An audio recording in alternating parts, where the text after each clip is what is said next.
une séance à distance. Donc, vous connaissez tous avec les conditions, donc, et avec les dernières nouvelles qu'on a eues sur l'affection de plusieurs personnes à l'INSA par le Covid.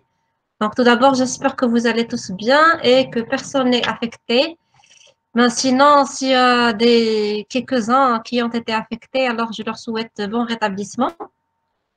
Donc, comme d'habitude, nous allons commencer par un petit rappel de cours. Donc, normalement, cette séance était dédiée pour les sous-groupes. Dans quel sous-groupe? Je pense sous-groupe 1. Voilà. Mais j'ai décidé de faire les deux sous-groupes pour avancer un petit peu dans la série parce que la dernière fois, on a fait uniquement le premier exercice. Donc aujourd'hui, je vais essayer de faire le maximum d'exercices parce que la semaine prochaine, on m'a dit que vous avez des examens. Donc on commence d'abord par faire un petit rappel rapidement du cours. Donc on passe directement au cours. Alors je vais partager avec vous. Donc voilà.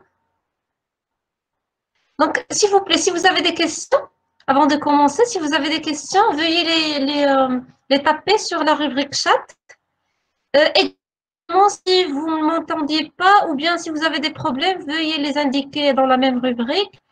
Voilà. Donc, pour ne pas me perturber pendant le cours, d'accord? Alors, on commence.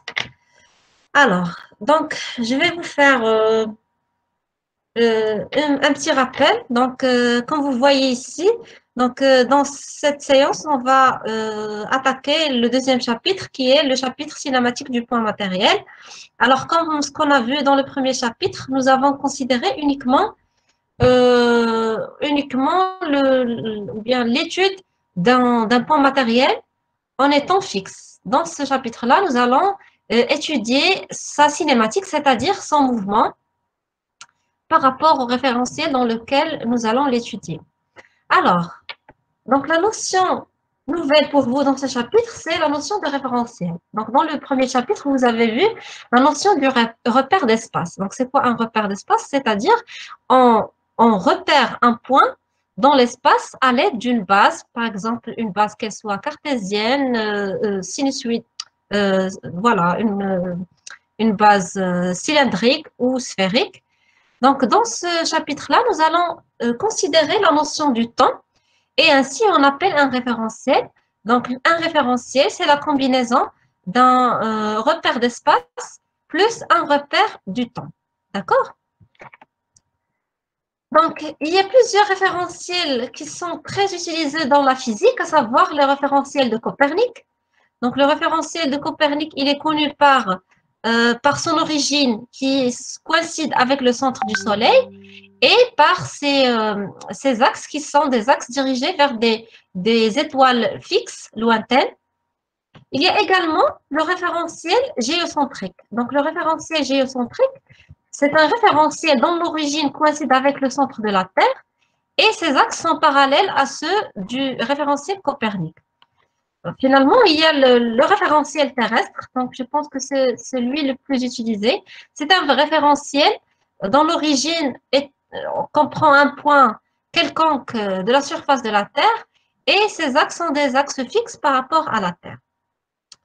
Donc, à ce point-là, je vais vous donner, ou bien je vais indiquer qu'il faut différencier entre deux types de bases. Il y a une base qui est fixe. Donc, c'est quoi une base fixe? C'est une base qui ne change pas si le mobile effectue un mouvement. Par exemple, la base cartésienne. Donc, la base cartésienne, c'est une base qui est... alors, donc, je dois tout d'abord accepter, il y a des demandes. D'accord.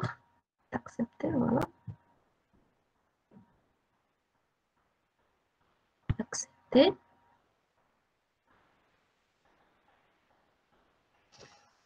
Donc, on continue. Donc, je disais que pour les bases, il y a les bases fixes et il y a les bases mobiles. Donc, pour les bases fixes, je disais que la base cartésienne est une base fixe, c'est-à-dire elle ne dépend pas du mouvement du point matériel M qu'on étudie. Par contre, il y a des bases qui sont mobiles, c'est-à-dire qu'ils dépendent du mouvement du mobile étudié, à savoir la base polaire ou bien la base cylindrique, la base sphérique.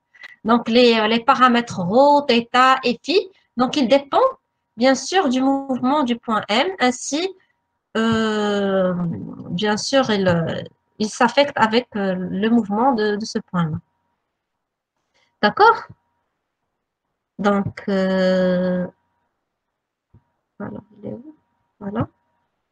Donc, je continue. Alors, donc, passons à la notion de la trajectoire. Donc, la notion de la trajectoire, ou bien c'est quoi la trajectoire? Donc, pour être clair et simple, donc la trajectoire, c'est l'ensemble de points parcourus par le point N. Donc, si le point N, il parcouru par exemple un ensemble de points qui a une forme, par exemple, de droite, donc on dit que la trajectoire, elle est rectiligne. Donc, par la suite, nous allons voir les différents types de trajectoires, donc à la fin.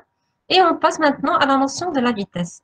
Donc, c'est quoi la vitesse? La vitesse, c'est la dérivée du vecteur position OM. Donc, comme vous voyez dans ce schéma-là, nous avons le vecteur OM, qui est bien sûr des coordonnées suivant I, J et K, si on considère bien sûr les coordonnées cartésiennes. Donc, le vecteur OM, il s'écrit comment? Il s'écrit comme une combinaison de UX, UY, UZ. Donc, OM est égal X suivant UX plus Y suivant UY plus Z suivant UZ. Donc, la vitesse, c'est quoi? C'est la dérivée de ce vecteur-là par rapport au temps. Et on note que la vitesse du point M dans le référentiel R égale la dérivée du vecteur OM par rapport au temps, qui est la dérivée de X par rapport au temps suivant UX. Pourquoi on n'a pas dérivé le vecteur UX? Parce que c'est un vecteur qui est fixe. Donc, il ne varie pas au cours de temps. Donc, veuillez noter ces données-là parce que si on considère un autre repère, par exemple, si on considère les coordonnées cylindriques, ça ne va pas être le même cas. Donc, on va voir ça tout à l'heure. Donc, finalement, la vitesse du point M dans le coordonnée cartésienne est égale à x point suivant ux plus y point suivant uy plus z point suivant uz. Donc, si on considère les coordonnées cylindriques, donc on passe directement pour les coordonnées cylindriques. Donc, le vecteur position, il s'écrit comme ρ suivant euro plus z suivant uz. Donc, nous avons déjà vu ça dans le premier chapitre.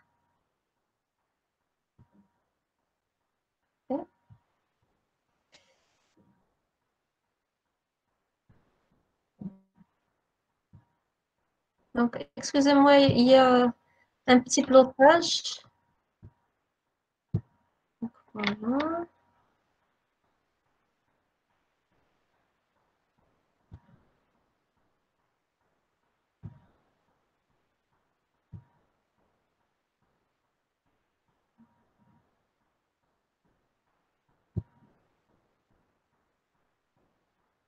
Qu'est-ce qui arrive?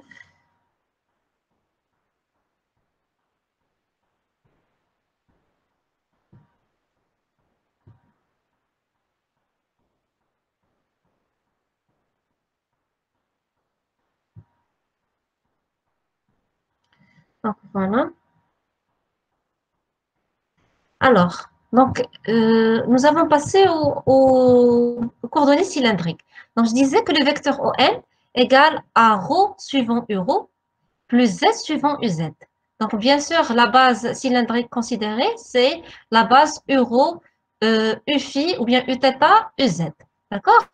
Donc, la vitesse du point M par rapport à R, donc c'est la dérivée du vecteur OM par rapport au temps, c'est-à-dire la dérivée de ρ par rapport au temps, qui est ρ point, plus ρ fois la dérivée de euro par rapport au temps. Donc, la dérivée de euro par rapport au temps, elle est égale à θ point suivant uθ. Donc, ça, on va le voir effectivement dans la série. Et ben, pourquoi? Parce que le vecteur euro, il est égal à cosinus θ i. Donc, voilà. Donc, la dérivée de euro par rapport au temps est égale à uθ fois la dérivée de θ par rapport au temps. Pourquoi? Parce que si on exprime le vecteur euro dans les coordonnées cartésiennes et on dérive, on aura cette expression. D'accord? Donc, finalement, la vitesse du point M par rapport à R est égale à ρ point suivant URho plus ρ θ point suivant Uθ plus Z point suivant UZ. Donc, comme je disais tout à l'heure, UZ, il est fixe par rapport au point M. Donc, sa dérivée, elle est nulle par rapport au temps.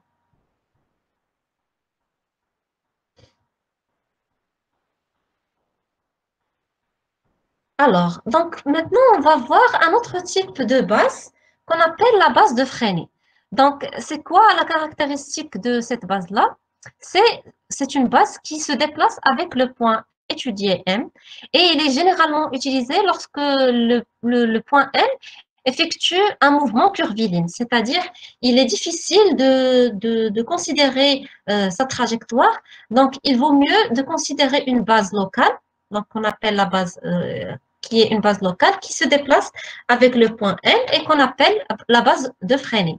Donc, cette base, elle est caractérisée par les deux vecteurs ET, c'est un vecteur tangentiel au point M, et le vecteur EN, qui est un vecteur normal au point M et qui dirige vers le centre du cercle osculateur. Donc, le cercle osculateur, c'est quoi? C'est un cercle qu'on le place sur le point étudié, le point M, et qui se déplace avec le point M sur toute la trajectoire de ce point-là. D'accord? Donc, généralement, en considérant cette base-là, nous allons considérer l'abscisse curviligne. C'est quoi l'abscisse curviligne? C'est la distance oméga m. Donc, si vous voyez le schéma suivant, donc nous avons le point M, il parcourt cette courbe-là.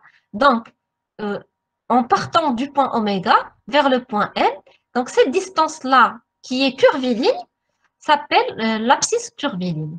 Et pour calculer la vitesse du point M dans la base de Freinet, qu'est-ce qu'on fait? On fait bien sûr la vitesse, c'est la dérivée du vecteur déplacement ou bien vecteur position OM par rapport au temps. Il est égal également à la dérivée ou bien D de OM sur D de S. Donc, on divise et on fait le produit par D de S. Donc, fois D de S sur D de T. Donc, S, qui est l'abscisse curviligne, c'est la mesure algébrique sur la courbe de la distance oméga m. D'accord?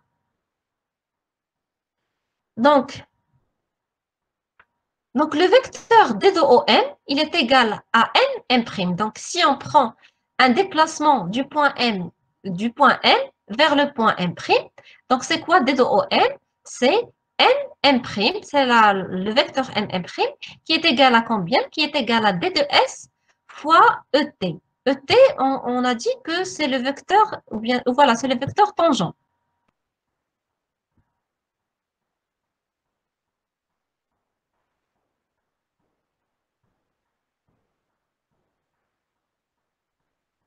Donc, excusez-moi, il y a des invitations qui viennent. C'est pour cela que je revienne vers le Google Meet et ensuite, je reviens au cours.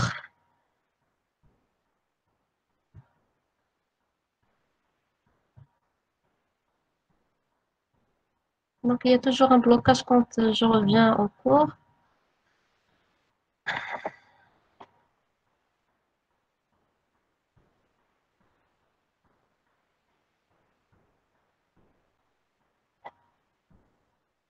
Donc, voilà. Donc, le vecteur D de OM, il est égal à D de S suivant ET. Donc, si on veut calculer la vitesse du point M dans le référentiel considéré, c'est la dérivée de S par rapport au temps suivant le vecteur tangent ET et qui est égal à S point suivant ET. D'accord? Donc, on peut tirer que c'est quoi le vecteur ET? Si on divise le DOM par D de S, on trouve le vecteur ET. Donc, passons maintenant à la notion de l'accélération. Donc, l'accélération, tout simplement, c'est quoi? C'est la dérivée du vecteur vitesse. Donc, si on a la vitesse du point M dans le référentiel R, donc l'accélération, c'est la dérivée de ce vecteur par rapport au temps, ou bien c'est la dérivée seconde du vecteur position OM par rapport au temps. Donc, pour les coordonnées cartésiennes, Le vecteur accélération, il est égal à x secondes suivant ux, plus y secondes suivant uy, plus z secondes suivant uz. Donc, comme ce qu'on a dit tout à l'heure, donc les vecteurs ux, uy et uz sont des vecteurs qui sont fixes. Donc, la dérivée par rapport au temps est nulle. Donc, c'est quoi x seconde? Donc, x seconde, c'est la dérivée seconde de x par rapport au temps.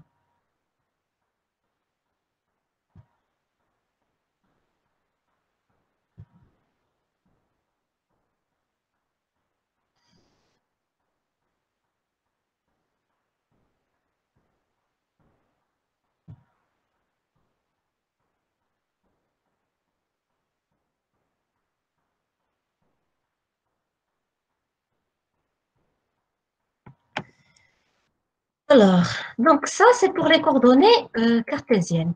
Pour les coordonnées polaires, donc, qu'est-ce qu'on a? Nous avons le vecteur vitesse du point M par rapport à R, qui est égal à ρ point suivant ρ, plus ρ θ point suivant uθ. Bien sûr, si on considère les coordonnées cylindriques, on doit ajouter la composante suivant uz et on aura plus z point suivant uz. Donc, l'accélération, c'est la dérivée du vecteur vitesse par rapport au temps. Donc, on doit dériver cette expression-là par rapport au temps. Donc, la première des choses, c'est et on aura ρ seconde, ρ de point, la dérivée seconde de ρ, suivant euro, plus ρ point, la dérivée de euro par rapport au temps, plus ρ point, θ point, suivant uθ, plus on dérive le θ point par rapport au temps, et on aura ρ θ seconde suivant uθ, plus ρ θ point, la dérivée du vecteur uθ par rapport au temps. Donc, et on va remplacer la dérivée de euro par rapport au temps et la dérivée de uθ par rapport au temps, comme ce qu'on a vu tout à l'heure. Donc, la dérivée de uθ, ou bien de euro par rapport au temps, c'est θ point suivant uθ. Et la dérivée de uθ par rapport au temps, c'est θ point suivant euro. Moins θ point suivant euro. D'accord? Donc, finalement, on aura l'expression suivante. L'accélération du point M dans le référentiel étudié, elle est égale à ρ seconde moins ρ θ point au carré suivant euro, plus 2 ρ point θ point, plus ρ θ seconde suivant uθ. Donc, ce que vous devez faire, c'est que vous devez savoir comment trouver les expressions de l'accélération et du vecteur vitesse. C'est-à-dire, il faut toujours savoir dériver les vecteurs euro, les vecteurs uθ, et par la suite le vecteur phi par rapport au temps.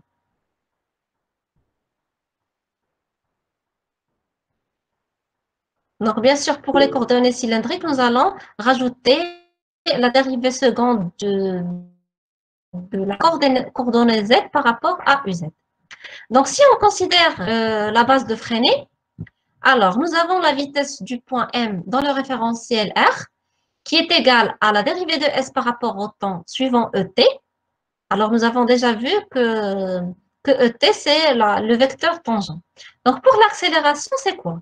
C'est la dérivée, on dérive ce point-là, c'est la dérivée seconde de S par rapport au temps, c'est S de point, suivant ET, plus S point fois la dérivée de ET. Parce que nous avons dit que le vecteur ET, ou bien également la base de freinée, c'est une base qui est mobile, c'est-à-dire ces vecteurs directeurs, ils se déplacent avec le point M. Donc, également, le vecteur ET, il n'est pas constant par rapport au temps, donc il varie.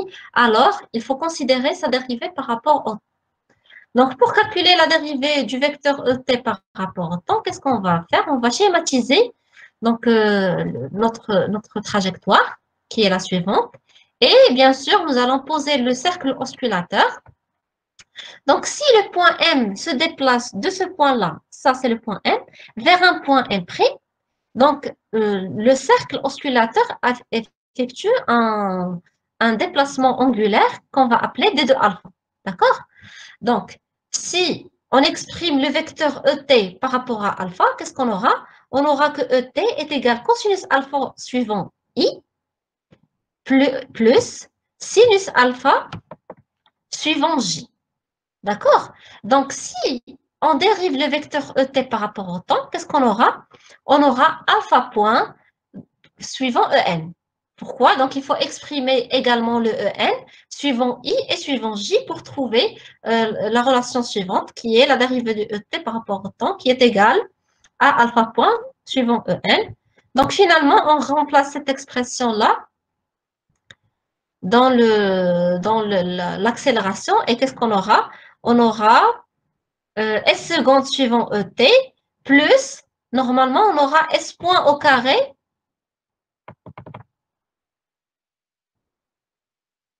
ou bien alpha point fois S point suivant EN. Donc ici, qu'est-ce qu'on a fait? Donc nous avons la dérivée de alpha par rapport au temps, elle est égale à alpha, elle est égale à 1 sur R fois D de S sur D de T. Donc qui est égal à 1 sur S fois S point. Donc, si, et également, bien sûr, la dérivée de ET par rapport au temps, elle est égale à S fois alpha point suivant EN. Donc, qui est égal à alpha, elle est égale à combien? Elle est égale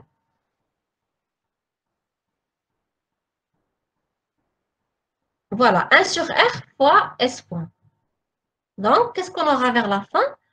S fois la dérivée de ET par rapport au temps, elle est égale à la vitesse au carré, parce que c'est S point au carré, sur R. Avec R, c'est le rayon du cercle oscillateur suivant EN.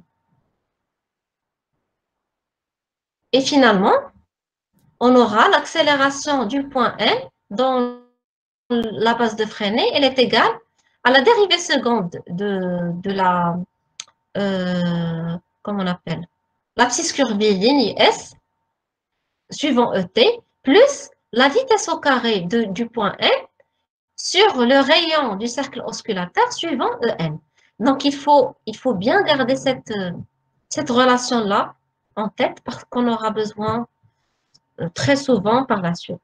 Donc, cette partie-là, c'est ce qu'on appelle l'accélération tangentielle, vu qu'elle est dirigée vers le vecteur tangentiel ET, et V au carré sur R, elle est considérée, ou bien elle est nommée l'accélération normale, vu qu'elle est dirigée vers le vecteur normal EN. Alors, finalement, on peut écrire que le vecteur accélération, il est égal à l'accélération tangentielle plus l'accélération normale. Donc ça, c'est un récapitulatif. Et on passe directement vers les différents types de mouvements qui existent, ou bien sûr, il y a d'autres types, mais les plus essentiels. Alors, le premier type de mouvement, c'est le mouvement rectiligne uniforme. Donc, tout d'abord, c'est quoi un mouvement rectiligne? C'est un mouvement dont la trajectoire est sous forme d'une droite. Pourquoi dire uniforme? On dit qu'un mouvement, il est uniforme si sa vitesse est égale à une constante.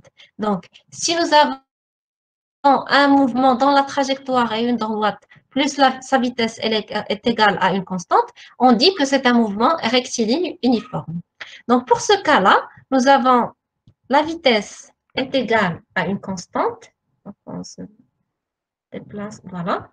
Donc, nous avons la vitesse égale à une constante.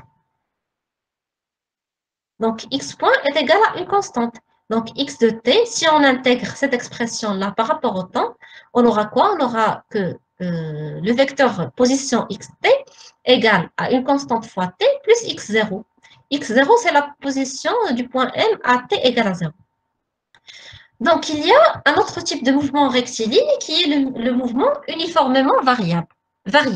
Donc, c'est plus un mouvement qui est uniforme, mais c'est un mouvement qui est uniformément varié. Donc, c'est quoi un mouvement uniformément varié? C'est un mouvement dont l'accélération est égale à une constante. Et il est rectiligne, ainsi sa trajectoire est sous forme d'une droite. D'accord? Donc, pour ce mouvement-là, donc nous avons l'accélération égale à une constante, d'accord? Donc, A est égal à C suivant UX, si on considère un mouvement suivant l'axe OX. Donc, si on intègre cette expression-là, on aura l'expression de la vitesse qui va être égale à une constante fois T plus une constante B. Donc, si on refait, qu'est-ce qu'on aura? x il va être égal à 1 demi c fois t au carré plus b fois t plus d. D'accord?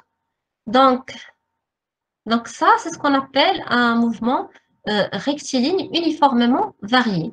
Donc, si vous voyez que l'accélération, ou bien que le vecteur accélération, il est constant, donc ça ne veut pas dire automatiquement qu'il s'agit d'un mouvement rectiligne uniformément varié, mais il pourra y avoir un autre cas, c'est le cas d'un mouvement parabolique. Donc, il faut tout d'abord voir si la trajectoire elle est rectiligne, et par la suite, vous pouvez dire que c'est un mouvement qui est rectiligne uniformément varié. Donc, on passe au troisième type de mouvement, qui est le mouvement rectiligne sinusoïdal. Donc, c'est quoi le mouvement rectiligne sinusoïdal? C'est un mouvement qui a, ou bien dans la trajectoire, est sous forme de sinusoïde. Donc, pour ce type de mouvement, l'abscisse x, il est égal à une amplitude qu'on appelle xm, c'est une amplitude fois le cosinus de oméga t plus phi. Donc, phi, c'est ce qu'on appelle un déphasage, et le oméga t, c'est la phase à l'instant t. Donc, si on dérive le vecteur x, ou bien la coordonnée x, on trouve la vitesse qui est égale à moins xn fois sinus oméga t plus phi. Donc ici, il manque un oméga.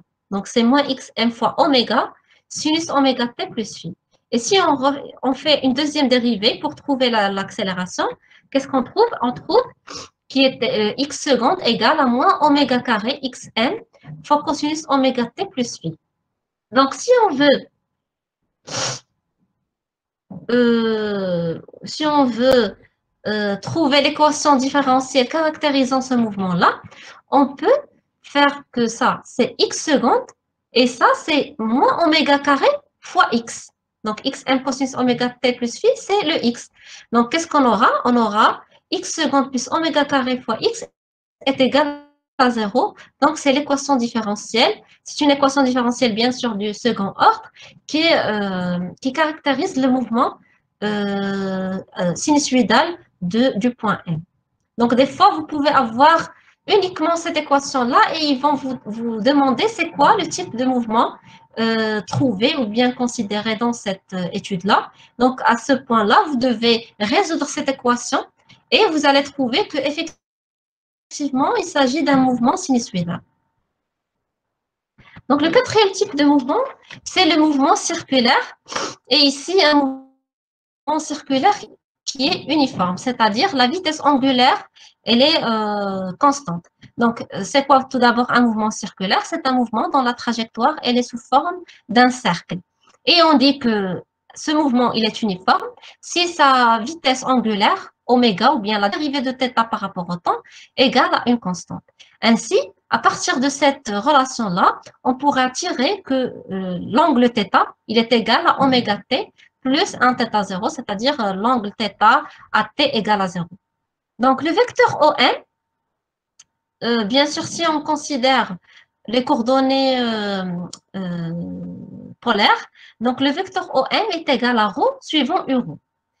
Et si on exprime le vecteur Uρ suivant UX et UY, qu'est-ce qu'on aura? On aura ρ cosinus θ suivant UX plus ρ sinus θ suivant UY. Donc, le vecteur vitesse, c'est quoi? C'est qu'en dérivant ce vecteur OM, ou bien le vecteur déplacement, ou bien vecteur position par rapport au temps, et on aura quoi? On aura ρ fois θ point suivant Uθ. Bien sûr, le vecteur accélération, c'est en dérivant le vecteur vitesse, et on aura c'est moins ρ θ point au carré suivant Uρ. Donc, pourquoi on n'a pas dérivé par rapport à ρ? Parce que ρ, déjà, c'est une constante. Parce que le mouvement, il est circulaire, donc le rayon ne varie pas. Donc, la dérivée du rayon de ρ par rapport au temps, elle est égale à 0. Et également, nous avons un mouvement qui est uniforme. Donc, la dérivée seconde de θ par rapport au temps, elle est égale à 0. Donc, c'est pour cela que vous allez avoir le vecteur accélération, il est égal à moins rho fois θ point au carré suivant u.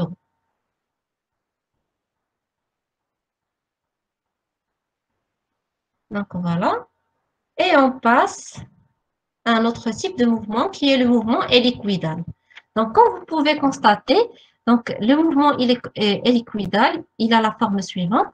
Donc qu'est-ce que vous pouvez voir? Vous pouvez voir que à chaque fois, la composante Z, elle augmente par rapport au temps avec le mouvement circulaire suivant les deux, ou bien suivant le plan OX, OY. Donc, généralement, ce mouvement-là, il est caractérisé par ces expressions-là, ou bien par ces coordonnées-là. Donc, x de t est égal à r fois cosinus oméga t, y de t est égal à r sinus oméga t, et la composante z de t est égale v0 fois t. Donc, si on calcule la vitesse, donc on va dériver ces coordonnées-là par rapport au temps. Qu'est-ce qu'on aura? On aura moins r oméga sinus oméga t suivant i, r oméga cosinus oméga t suivant j, et v0 suivant k. Ainsi, le vecteur accélération, c'est-à-dire en dérivant le vecteur vitesse par rapport au temps, il va être égal à moins r oméga carré cosinus oméga t suivant i, moins r oméga carré sinus oméga t suivant j, et il aura la composante 0 suivant k. Donc, le dernier type de mouvement que nous allons étudier, c'est le mouvement parabolique. Donc, c'est quoi le mouvement parabolique? C'est un mouvement qui est sous forme d'une parabole. Donc, pour ce mouvement, donc, tout à l'heure, nous avons dit qu'il y a un autre type de mouvement dont l'accélération égale, effectivement, elle est constante, mais la trajectoire n'est pas une droite, donc il s'agit du mouvement parabolique. Donc, dans ce mouvement, nous avons l'accélération est égale à une constante suivant uz. Donc, si on considère le mouvement, donc l'accélération suivant uz, donc elle est égale à une constante suivant uz. Donc, si on intègre, bien sûr, ce vecteur-là, le vecteur accélération par rapport au temps, qu'est-ce qu'on va trouver? On va trouver que V est égal à une composante suivant X, et il n'aura pas de composante suivant Y, mais elle aura également une composante suivant Z. Pourquoi? Parce que nous avons le vecteur V0, c'est-à-dire le vecteur at égale à 0, il est égal à V0x suivant ux plus V0z suivant uz.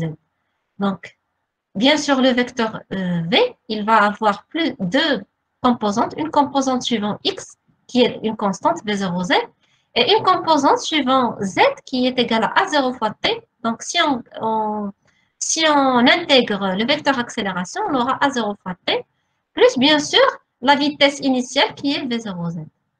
Bien sûr, si on intègre cette expression-là, on aura quoi? On aura la composante x du vecteur position OM égale à V0x fois t.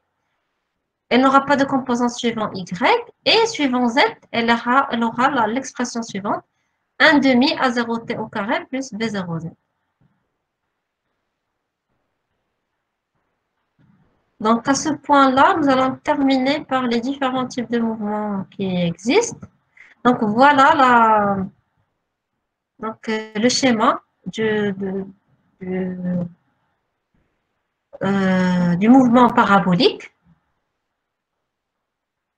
Donc, maintenant, on passe directement à la série des exercices.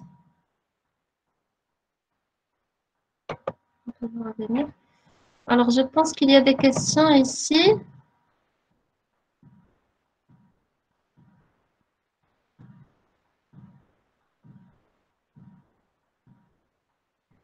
Donc ici, pour la circulation et flux d'un champ vectoriel, théorème de Stokes et Ostrowski, on n'aura pas besoin. Non, pour le moment, vous n'aurez pas besoin de ça. Madame, est-ce qu'on doit apprendre les relations donnant la vitesse et l'accélération suivant les différentes coordonnées? Soit vous allez les apprendre. Ben, la meilleure méthode, c'est que vous sachiez comment les déterminer. Donc, il faut toujours schématiser votre schéma. et vous allez pouvoir déterminer les différents angles. Et bien sûr, vous allez pouvoir déterminer les vecteurs par rapport aux autres et vous allez pouvoir exprimer leurs dérivés par rapport au temps. Comment on a obtenu la relation alpha sur dt? Alpha sur dt. Donc, je vais revenir pour alpha sur dt. Je pense que c'est pour le repère de Freining. Alors, je vais revenir ici.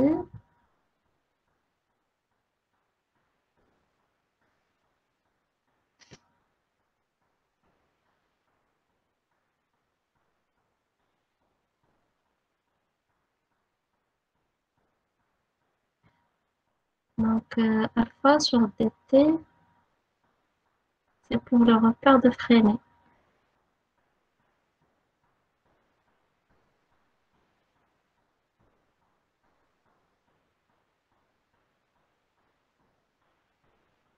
Voilà, donc c'est là.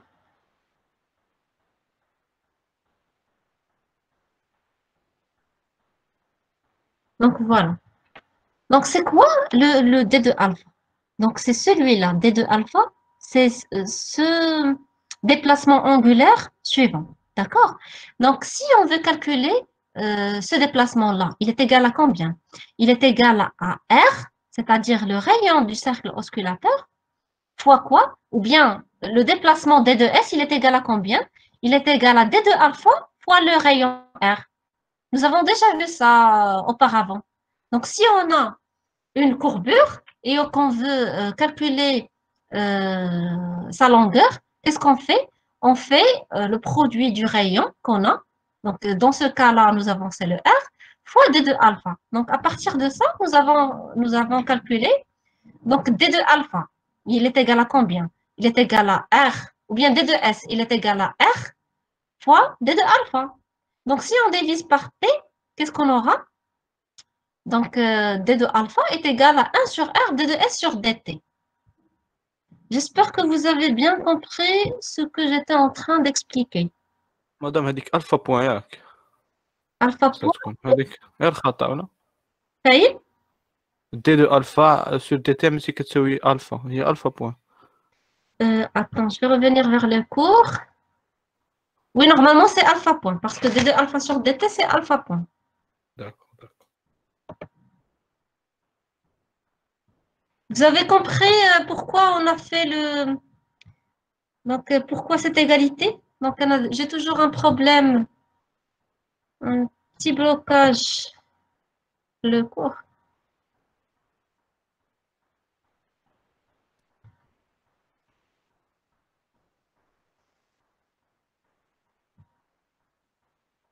Voilà, c'est alpha point. Effectivement, c'est alpha point. D de alpha sur dt, c'est alpha point qui est égal à 1 sur S, 1 sur R, d de S sur dt. C'est-à-dire, il est égal à 1 sur R, S point.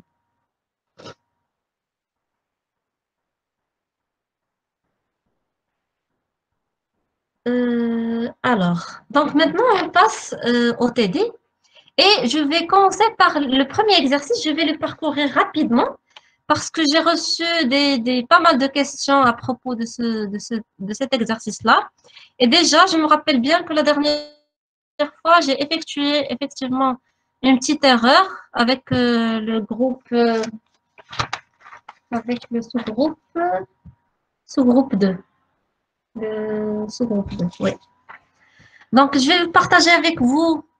Donc, j'ai déjà préparé les corrections pour ne pas gaspiller du temps. Alors, je vais arrêter de partager le cours et je vais partager.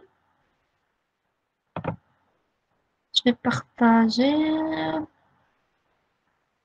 correction. Voilà.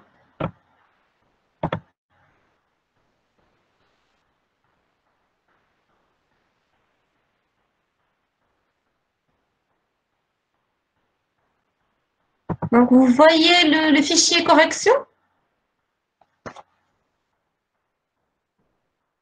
وي Oui, madame. D'accord. Donc, rapidement. Alors, vous avez déjà la série devant vous, la série TD1. Oui, madame. TD2 ماشي TD2, excusez-moi. TD2, exercice 1. Donc, rapidement, nous allons parcourir rapidement cet exercice-là. Alors, j'ai toujours un petit blocage avec ces... Voilà, c'est bien. Alors, donc le premier mobile, donc nous avons OM1 égale à A1 fois T suivant I plus B1 fois T suivant J. Donc, nous avons cette composante-là, c'est la composante X1, ou bien X. Et cette composante-là, c'est la composante Y. Donc, qu'est-ce qu'on a? Nous avons X1 est égal à A1 fois T, Y1 est égal à B1 fois T.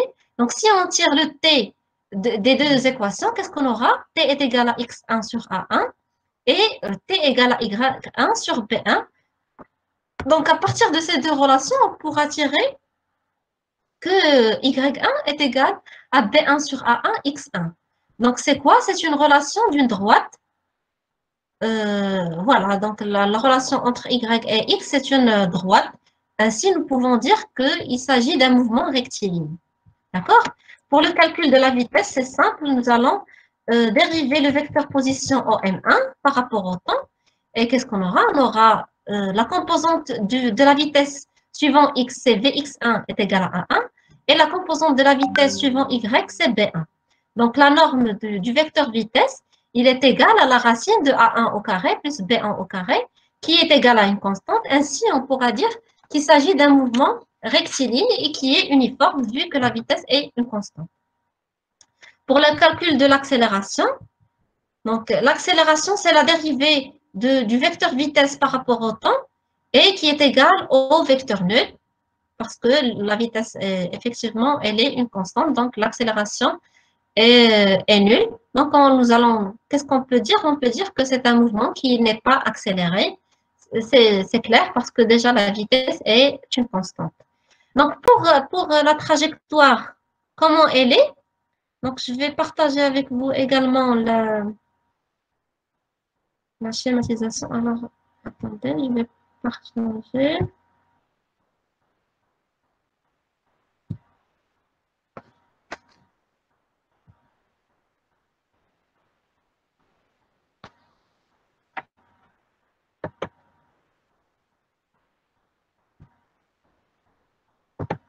Donc, je voulais partager avec vous ça.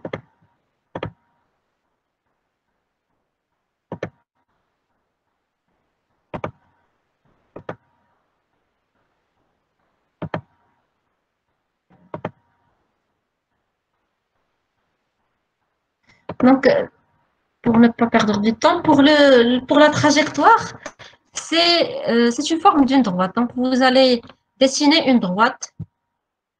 D'accord? Voilà.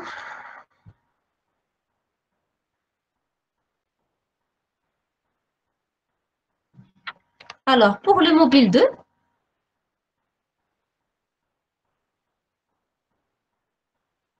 nous avons le vecteur OM2 qui est égal à A de T au carré suivant I. A de T au carré suivant I plus B de T au carré suivant J. Donc, on va refaire la même chose. Donc, c'est la même démarche. Donc, on va tirer l'expression de T au carré. Donc, cette fois-ci, nous allons tirer l'expression de T carré en fonction de X et en fonction de Y. Et on aura également l'expression d'une droite. Donc, Y2 est égal B2 sur A2 fois X2. Donc, c'est l'équation d'une droite. Ainsi, on pourra dire que c'est un mouvement rectiligne. On pourra également calculer le vecteur vitesse qui est égal à 2A2T suivant I et qui est égal à 2B2T suivant J. Donc, si on calcule la norme, elle est égale à 2T fois la racine de A2 au carré plus B2 au carré. Donc, elle dépend du temps. Ainsi, il ne s'agit pas d'un mouvement uniforme. Donc, c'est un mouvement qui est rectiligne, mais qui n'a pas une vitesse uniforme. En calculant l'accélération, on trouve qu'elle est égale à une constante. Ainsi, on pourra dire que l'accélération est uniforme finalement, c'est quoi le type de ce mouvement? C'est un mouvement rectiligne, mais qui est uniformément varié. Donc, il n'est pas uniforme, mais il a une vitesse uniformément variée. Pour les coordonnées polaires, donc c'est facile. Donc, qu'est-ce qu'on fait? On fait que la coordonnée ρ, c'est la racine de x du mobile au carré plus la composante y du mobile au carré. Donc, pour ce cas, on aura t au carré pour la racine de a2 au carré plus b2 au carré. Et l'angle θ, nous avons la tangente de l'angle θ, c'est le y sur x. Donc, pour notre cas, on aura les b2 sur a2. Et on peut tirer le θ qui est la tangente moins 1 de b2 sur a2. Alors, pour le mobile 3, donc, qu'est-ce qu'on a? OM3 est égal à A3T suivant I plus B3T au carré suivant J. Donc, dans cette question-là, ou bien pour ce mobile-là, donc, nous allons exprimer, pour la première équation, nous allons exprimer le temps en fonction de X et de A. Donc, T est égal à X3 sur A3. Madame, كيفاش لنا les données ديال le mobile 3 Les mobiles je vais les sélectionner maintenant. كيبانوش je les ai sélectionnés. Non, كيفاش جوج موبيل Non, non. C'est vrai? Merci. Donc, je vais repartager avec vous.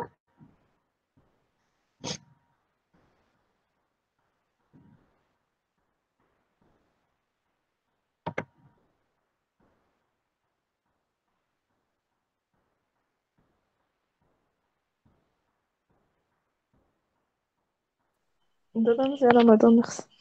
دابا كيبان لكم؟ Oui, d'abord qui vient. Ça, d'accord. Donc, je ne sais pas qu'est-ce qui s'est arrivé, mais bon. Alors, donc, le mobile OM3, il est égal à A3T suivant I plus B3 fois T au carré suivant J. Donc, je disais qu'on peut tirer de la première équation, c'est-à-dire l'équation de la composante X, on peut tirer l'expression du temps qui est égale à X3 sur A3 et on va remplacer cette expression dans la deuxième équation. C'est-à-dire, on va remplacer le T au carré par son expression. Et qu'est-ce qu'on aura? On aura Y3 est égal B3 fois X3 sur A3 au carré. Ainsi, l'équation de la trajectoire est la suivante. Elle est égale à Y3. Y3 égale à B3 fois X3 sur A3, le tout au carré. Donc, c'est une équation d'une parabole. Alors, le mouvement est parabolique. D'accord? Donc, la dernière fois, j'ai effectué effectivement une petite erreur. Donc, je vais vous montrer pour le traçage de ce schéma-là. Donc, je vais partager avec vous l'allure de la trajectoire. Donc, voilà. Donc, si on prend ce schéma-là, donc, comment va être la trajectoire du point OM3 ou bien M3? Elle aura une trajectoire comme ça. Donc, parabolique et qui passe pour x égale à 1.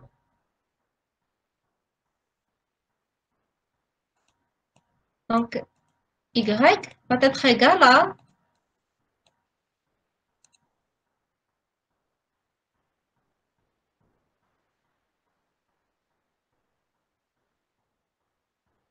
y va être égal à B3 sur A3 au carré. Donc,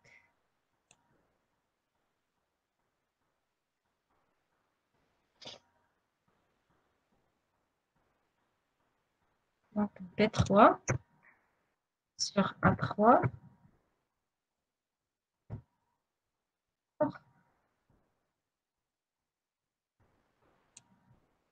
Donc, c'est à peu près comme ça. Mais bien sûr, vous allez la dessiner meilleur que mon schéma.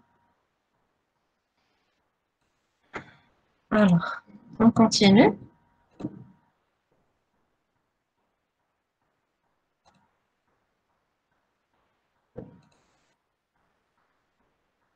Donc, on revient vers la deuxième série et pour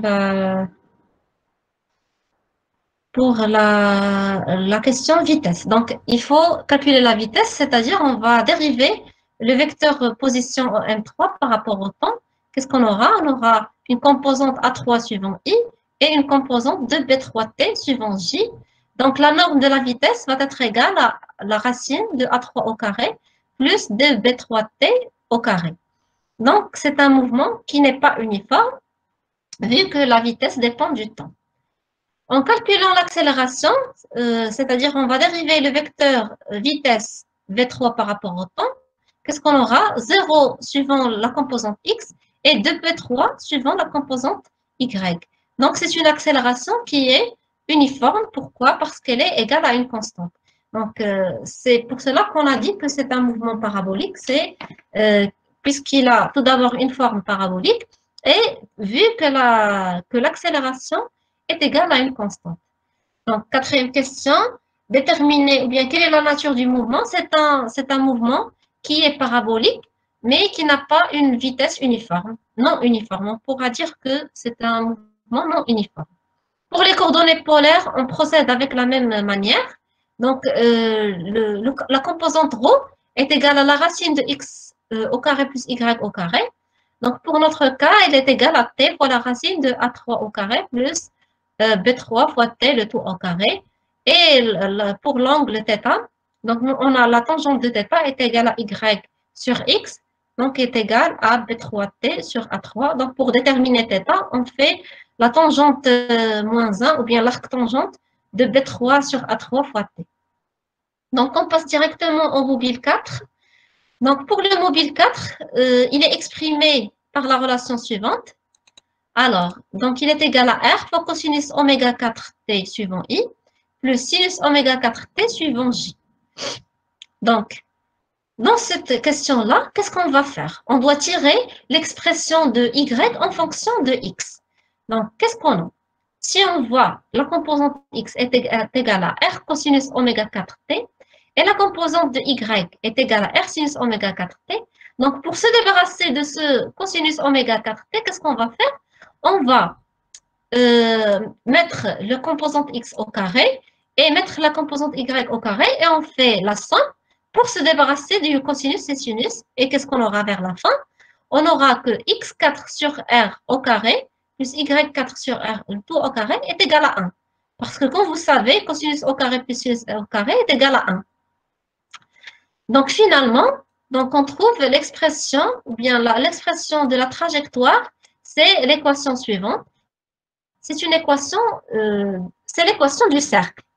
Donc, ça, c'est une équation classique du cercle.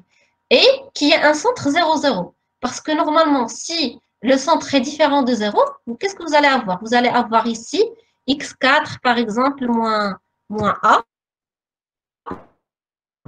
Alors, voilà. Donc, ici, vous allez avoir x4 moins a. Et ici, vous allez y4 moins b. Donc, c'est les coordonnées du centre du cercle. Vu qu'on n'a pas d'autres composantes, donc le centre du cercle est O qui est égal, qui a de coordonnées 0, 0. Et bien sûr, le rayon, c'est celui-là, c'est le R. Donc, pour le calcul de la vitesse, bien vecteur vitesse, on dérive le vecteur position au M4 par rapport au temps. Donc, il est égal à Vx4 est égal à moins R fois oméga 4 sinus oméga 4t. Et la composante suivante Y égale R oméga 4 cosinus oméga 4t. Donc, pour la norme du vecteur vitesse, elle est égale à R fois oméga 4, qui est une constante. Ainsi, on pourra dire que c'est un mouvement uniforme. C'est un mouvement circulaire uniforme. Donc, troisième question pour l'accélération. Donc, on dérive le vecteur vitesse par rapport au temps et on aura l'expression suivante. Donc, A aura cette expression suivant I et celle-là suivant J. Donc, quatrième question, quelle est la nature du mouvement? Donc, il s'agit d'un mouvement circulaire uniforme. Et pour le calcul des coordonnées polaires, donc, comme d'habitude, donc, le ρ, c'est la racine de la composante x au carré plus la composante y au carré. Donc, dans ce cas-là, on aura ρ est égal à R, donc c'est naturel parce qu'on a un mouvement circulaire. Et pour la tangente de θ qui est égale à y sur x, qui est égal à, effectivement, c'est quoi le y sur x? C'est la tangente de oméga 4 fois t. Donc, qu'est-ce qu'on va tirer? On va tirer que θ égale à oméga 4 fois t. Je pense que c'est simple pour ces questions-là. Donc, on passe vers le mobile 5. Donc, pour le mobile 5, on va procéder avec la même méthode pour le mobile qu'on a effectué pour le mobile 4. Donc, qu'est-ce qu'on va faire? On va tirer le x et le y et on va essayer de nous débarrasser du cosinus et sinus. Et on va faire, bien sûr, le cosinus carré plus sinus carré qui est égal à 1. Et on aura cette équation-là. Donc, c'est x5 sur a5 au carré plus y5 sur b5, le tout au carré, est égal à 1. Donc, c'est quoi? C'est l'équation d'une ellipse. Donc, vous connaissez c'est quoi une ellipse? Donc, en arabe, c'est shakl baydawi. Baydawi, donc c'est ce qu'on appelle l'ellipse. Alors, donc, la question, quelle est la forme ou bien la trajectoire du mobile M5? C'est une ellipse, donc c'est un mouvement elliptique. Dans le centre, il est égal à 0. Donc, bien sûr, ici, on n'a pas de composante. Donc, nous avons le centre égal à O0, 0. Et le demi-grand axe, c'est le A5.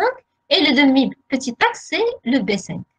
Donc, pour le calcul du vecteur vitesse, donc on va dériver le vecteur position par rapport au temps et on va trouver l'expression suivante. Et on va, bien sûr, également, on va calculer la norme du vecteur vitesse.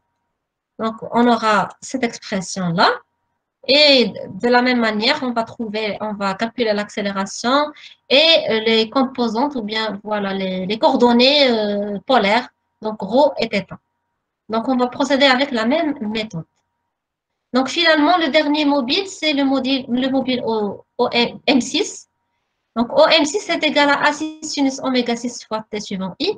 Donc, directement, on dit que c'est un mouvement sinusoïdal, vu que nous avons déjà vu comment il est exprimé un mouvement sinusoïdal. Donc, pour la première question, quelle est l'équation de la trajectoire? On met directement le x, vu que le OM6, il est dirigé vers I. Donc, x6 est égal à A6 sinus oméga 6T. Donc, il s'agit d'un mouvement sinusoïdal. Pour la vitesse, on dérive le vecteur M6 par rapport au temps et on aura cette expression-là. Bien sûr, on détermine la norme du vecteur vitesse et on calcule l'accélération avec les mêmes méthodes ainsi que les coordonnées polaires on va utiliser les mêmes méthodes qu'on a vues auparavant. D'accord?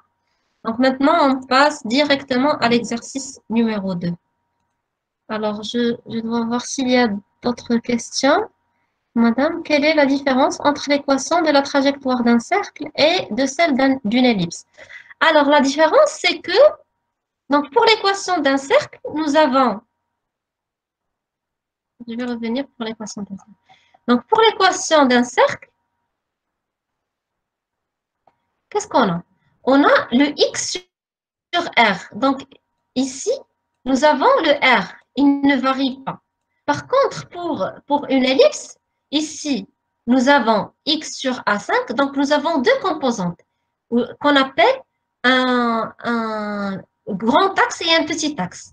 Donc, pour l'ellipse, il est schématisé. Donc, je vais vous schématiser l'ellipse pour mieux comprendre. Donc, je vais chercher directement le schéma d'une ellipse.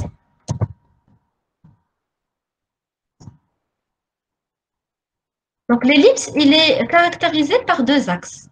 Un grand axe et un petit axe. Donc, voilà.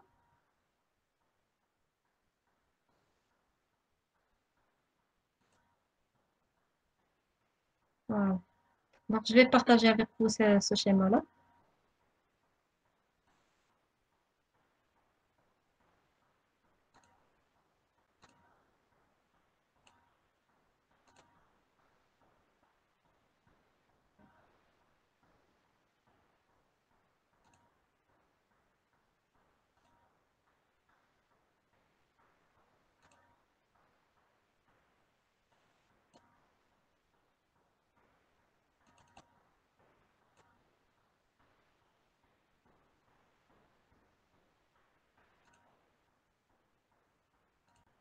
Donc, vous voyez ici un schéma d'une ellipse?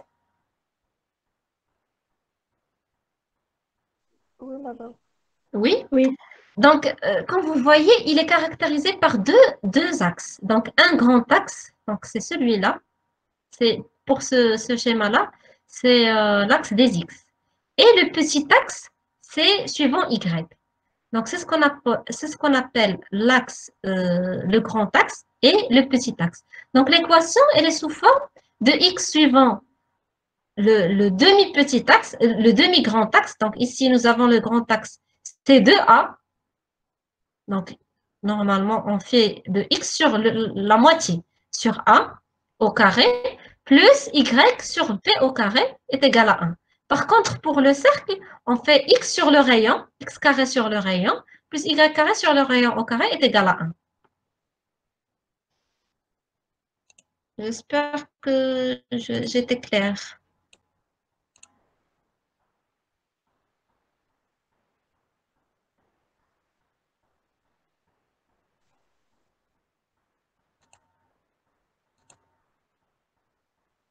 Donc, madame Aoubek, ils sont différents pour l'ellipse, alors que pour... Pour le cercle, ils sont les mêmes. Ils sont égaux. d'accord. D'accord? D'accord, merci. Alors, donc, on passe. Il n'y a pas d'autres questions. Je vais voir s'il y a d'autres questions. Le demi-axe et grand axe, demi-petit axe et demi-grand axe, c'est quoi? Représente quoi? Il représente les axes de l'ellipse. Pour la nature du mouvement de mobile 6, on peut dire que c'est un mouvement rectiligne sinusoïdal. Oui, oui, oui, oui. On peut dire que c'est un mouvement rectiligne sinusoïdal.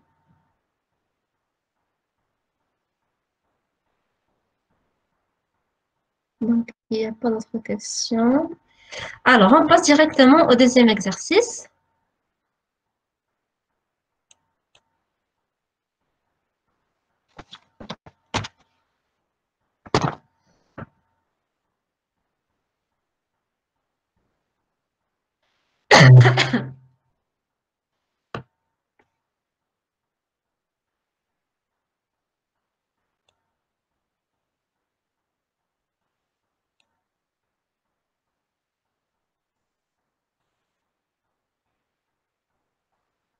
Donc, voilà. Exercice numéro 2. Donc, l'exercice numéro 2, un mobile M animé d'une vitesse V0 qui est suivant I, donc elle est égale à V0 suivant I, constante, pénètre dans un milieu résistant dans lequel il est soumis à une décélération. C'est quoi une décélération? C'est-à-dire que l'accélération, elle est négative. Donc, le mobile, il n'accélère pas, mais au contraire, il décélère. La vitesse dialogue, elle diminue, elle n'augmente pas.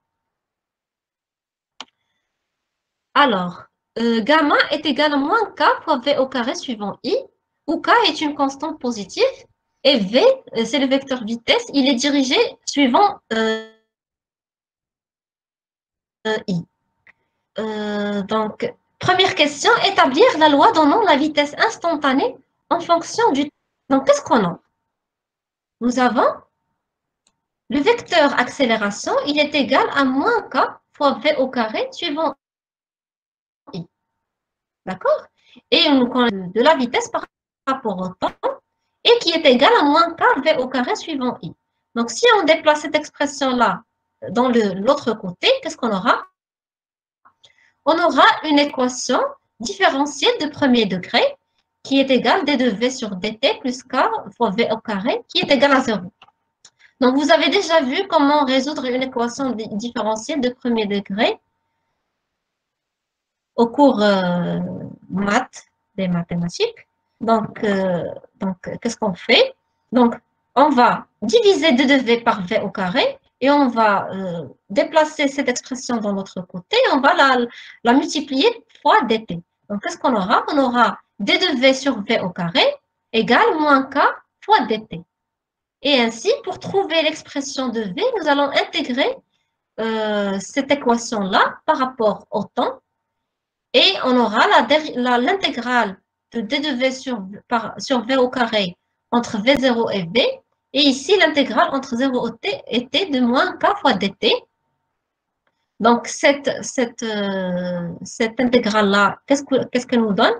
Elle nous donne que c'est 1 sur v qui varie entre v0 et v. Et bien sûr, ici, on aura k fois t entre 0 et t. D'accord? Donc, finalement, on peut exprimer le vecteur vitesse v de t est égal à v0 sur 1 plus k v0 fois t. Donc, bien sûr, ça c'est 1 sur v moins 1 sur v0, etc. Finalement, on aura cette expression-là. Alors, deuxième question. Donc, si vous avez des questions, vous pouvez les mettre. Madame, j'ai une l'équation différenciée. L'équation différentielle. Ah, il y a maintenant. شنو قلنا باللي gamma est égal à moins k fois v au carré i. Ou gamma, شنو هي gamma هي l'accélération. Ils nous ont donné l'accélération est égale à moins k fois v au carré suivant i. Où on connaît que l'accélération, شنو هي l'accélération? Il y a la dérivée de la vitesse par rapport au temps. Donc la dérivée de vitesse par rapport au temps est égale à moins k fois v au carré suivant i.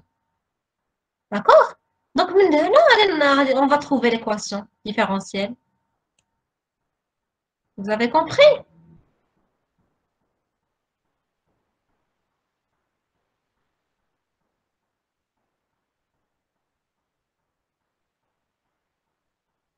Oui, est-ce que vous avez compris?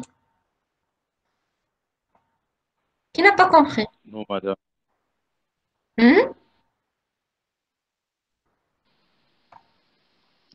Vous n'avez pas compris.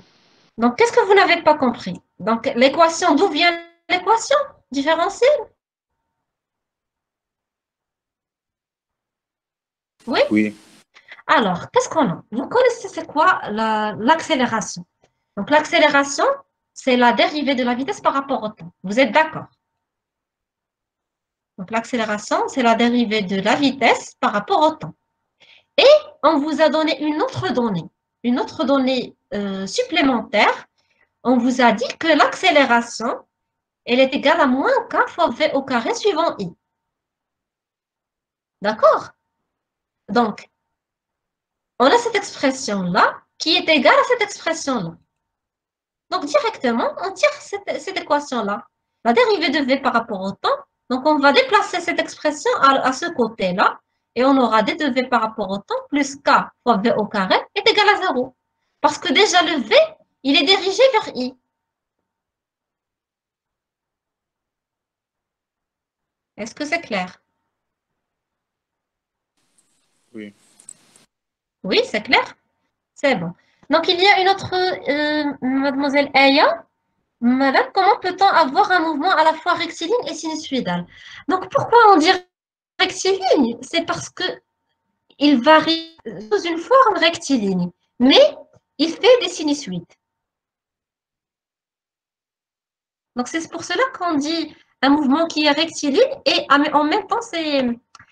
Donc, en réalité, c'est sinusoïdal, mais vu qu'il fait ces variations suivant une droite, donc on pourra dire que c'est un mouvement rectiligne sinusoïdal, d'accord? C'est juste une notation simple. Madame, Oui? juste une question. Tu m'as d de v et d de t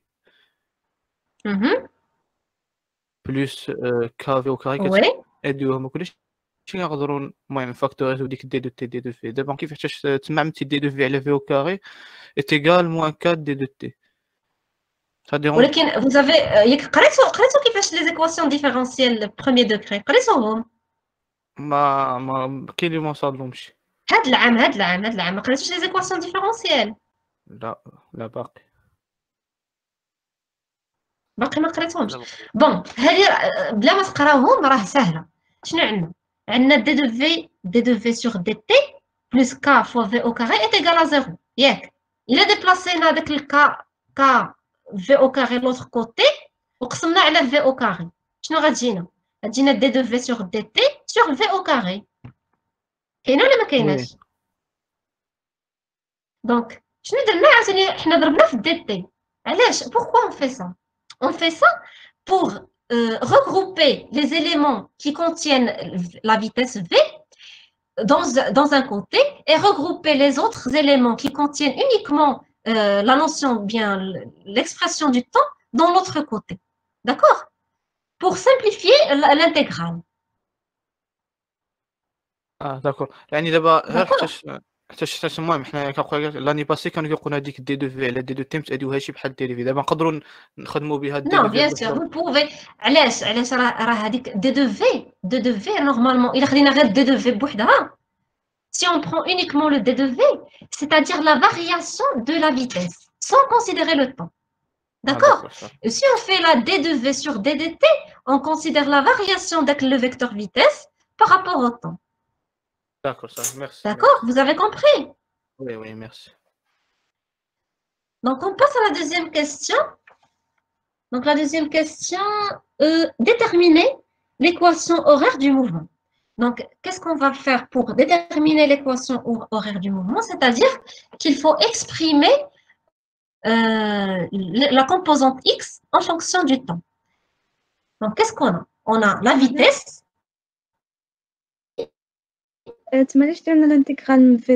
Parce qu'à l'instant t égale à 0, la vitesse égale à v0.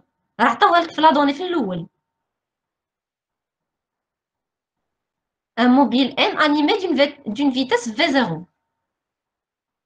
D'accord? Tu as compris? Le départ le mobile, on l'a animé avec une vitesse initiale. La vitesse initiale, c'est V0. Et ensuite, bien sûr, il a commencé à se déplacer avec la vitesse V.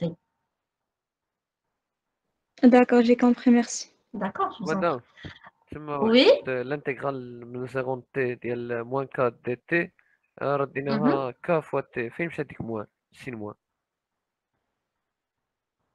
Oui, tu as raison. Oui, j'ai oublié le signe moins. Oui, je vais voir si ça va être... Mais l'expression de la vitesse, je pense qu'elle est correcte. Ici, je pense que j'ai oublié le signe moins. Donc, moins kt plus k t0, donc c'est 0. Donc ici, je dois avoir moins k fois t. Oui, tu as raison. Donc ici, c'est 1 sur v moins 1 sur v0. Donc, plus 1 sur v0 plus kt. Oui, normalement, ici, il y a un signe moins. Donc, je vais revérifier ça plus tard et je vais voir si effectivement l'expression de la vitesse est la même ou non. Je vais vous envoyer, si ce n'est pas correct, je vais vous envoyer la correction. Mais bien sûr, ces exercices, vous devez faire. Donc, pour mieux comprendre, et donc ici, je vous donne uniquement des éléments de réponse. Alors, donc on passe à la deuxième question. Donc, on a dit que la deuxième question, on nous demande de déterminer l'équation horaire du mouvement, c'est-à-dire déterminer la composante x en fonction du temps. Donc, qu'est-ce qu'on a? Nous avons la dérivée de x par rapport au temps, elle est égale à la vitesse. Et nous avons trouvé que la vitesse est égale à v0 sur 1 plus k fois v0. Donc, qu'est-ce qu'on va faire? On va refaire la même chose qu'on a fait tout à l'heure. Nous allons multiplier la deuxième partie par dt pour intégrer par rapport, ici, on va intégrer par rapport à x. Et dans la deuxième partie, nous allons intégrer par rapport au temps. Donc, pour intégrer ici par rapport à x, on va trouver x. Dans la deuxième partie, qu'est-ce qu'on va faire? Donc, pour trouver ça, c'est u' sur u. Vous connaissez, c'est pour le calcul d'intégrale. Donc, il y a u' sur u. Donc, il faut multiplier par k pour trouver la dérivée de cette composante-là. C'est k fois v0. Donc, si on multiplie par k, on doit diviser par k. Et finalement, qu'est-ce qu'on va trouver? Donc, ça, c'est l'intégrale. C'est l'intégrale de cette expression-là. C'est le logarithmique de 1 plus k fois v0 fois t. D'accord? Donc, finalement, la composante x est égale à 1 sur k log de 1 plus k fois v0 fois t. Donc, troisième question, exprimer la vitesse v en fonction de l'abscisse x. Donc, il faut exprimer la vitesse. Donc, tout à l'heure, nous avons vu que nous avons exprimé la vitesse en fonction du temps. Donc maintenant, on nous demande d'exprimer la vitesse en fonction de x. Donc à partir de cette relation-là, qu'est-ce qu'on va tirer? On va tirer l'expression de 1 plus kv0 fois t, qui est égale, donc on va faire l'exponentielle de toute cette équation-là.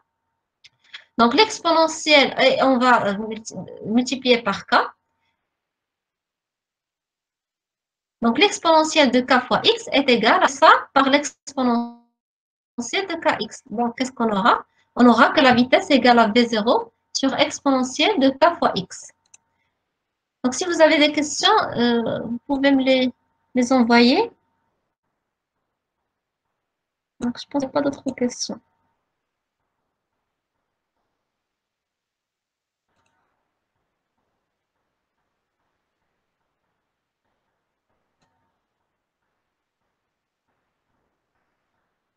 Il est où, là?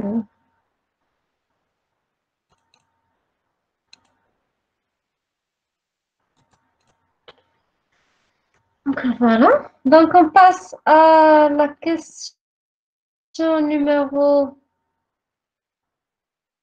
4. Au bout de combien de madame, temps et à quelle distance? Oui. في la question 3, le passage de la deuxième ligne, la troisième ligne. Merci. Mais la deuxième, la troisième. Attends. منين جاتك la vitesse? Attends. La question 3, le passage, mais la deuxième, la troisième. Qu'est-ce qu'on a? C'est quoi le but de la question, la troisième question? Le but, c'est d'exprimer la vitesse en fonction de l'abscisse x. D'accord? On a déjà l'expression de la vitesse, v de t, qu'on a calculé dans la première question, est égal v0 sur 1 plus k fois v0t. D'accord? Donc, on va remplacer l'expression de 1 plus k t, la vitesse par quoi? Par l'exponentielle de k x de t. Vous avez compris?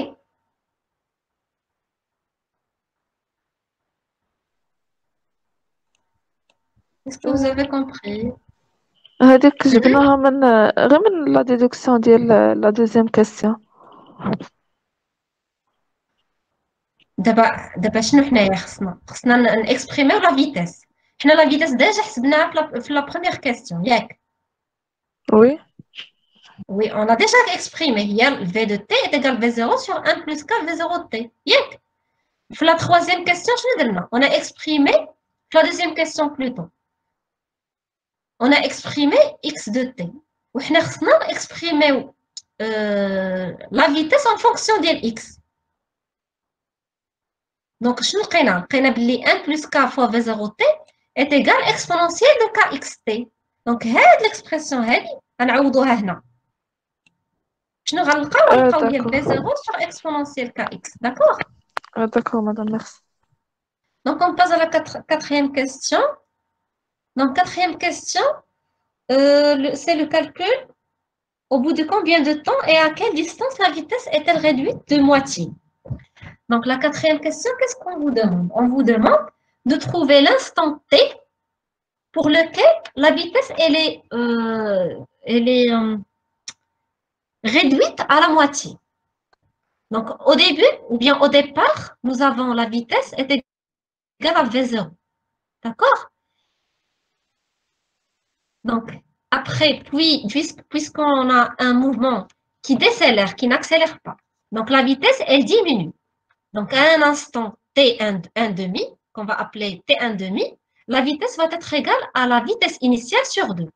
Donc, on va directement remplacer l'expression de v par t1 demi qui est égal à v0 sur 2.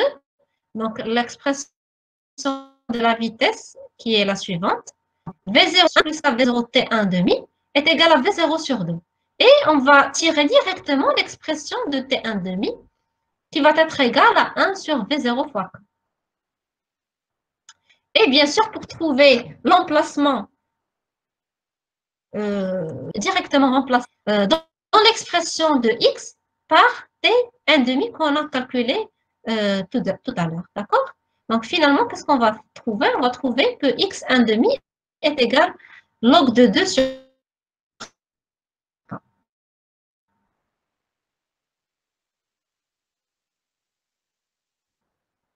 D'accord? Oui. Oui. D'accord. Donc, on passe à l'exercice numéro 3. Directement, on passe à l'exercice numéro 3.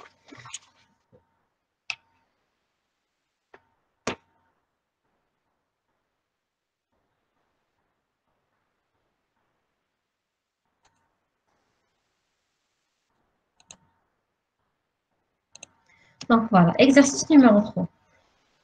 Donc, un point matériel N est repéré dans un référentiel fixe R, O, X, Y, Z par ses coordonnées cylindriques. Rho, phi, Z, tel que Rho est égal à R, phi est égal à oméga T, et Z est égal à A fois 2pi moins phi, où R et A et oméga sont des constantes positives.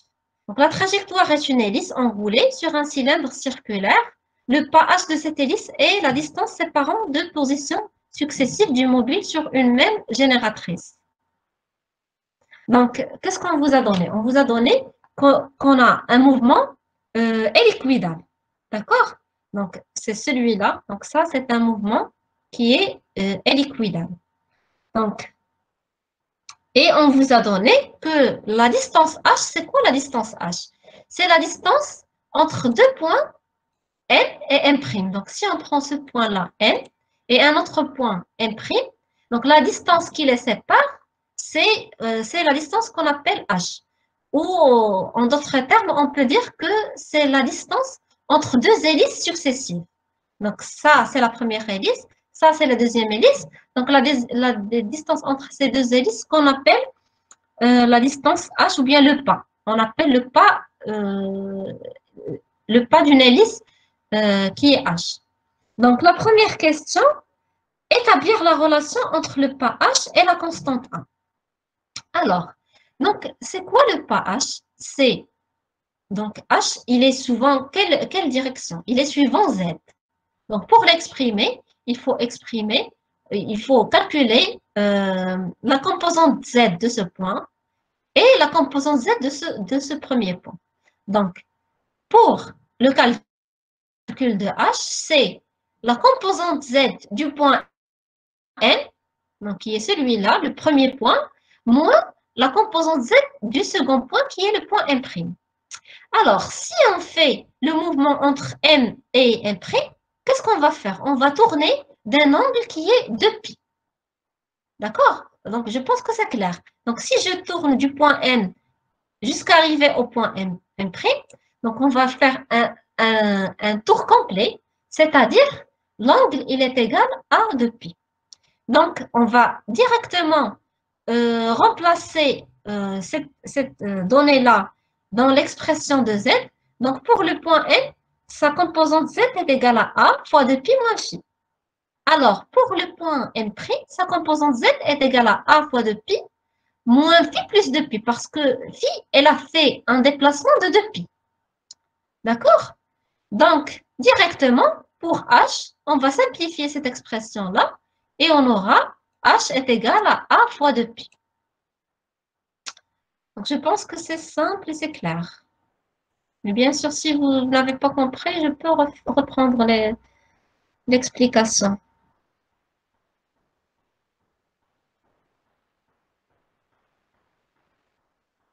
Donc, on passe à la deuxième question.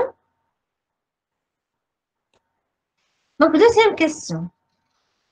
Déterminer dans la base cylindrique. Donc, dans cette question, nous allons travailler avec la base cylindrique.